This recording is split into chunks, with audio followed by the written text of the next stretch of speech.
ছোট্টবেলা হারিয়ে যায়, বড় হওয়ার ফাঁকে আজও কি কেউ বিকেলবেলা খেলবি বলে ডাকে।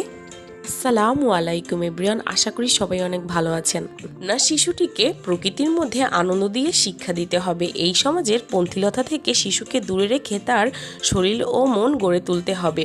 আর আপনি যদি আপনার শিশুকে বেড়ে উঠতে দেখতে চান, তাহলে আর মনের মধ্যে যেন কল্পনা শক্তির বিকাশ ঘটে সেই দিকে লক্ষ্য করুন। তাকে প্রকৃতির মাঝে দৈনন্দিন জীবনে খানিকটা সময় দিন, দেখবেন সে শারীরিক ও মানসিকভাবে যথেষ্ট সুন্দর ও সুস্থভাবে বেড়ে উঠতে পারবে। সর্বদাই হাস্য উজ্জ্বল থাকবে।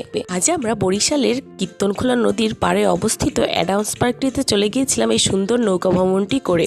নদীর পাড়ে পার্কটি অবস্থিত বলে এর সৌন্দর্য আরও দ্বিগুণ বৃদ্ধি পেয়েছে। পার্কটিতে ঢুকতে হলে অবশ্যই আপনাকে টিকিট নিয়ে ঢুকতে হবে। আমরা 2টা টিকিট টোটাল 60 টাকা দিয়ে নিয়েছিলাম, এক একটা 30 টাকা করে মূল্য। পার্কটিতে চারদিকে সবুজে ঘেরা ছিল, বড় ছোট সবাই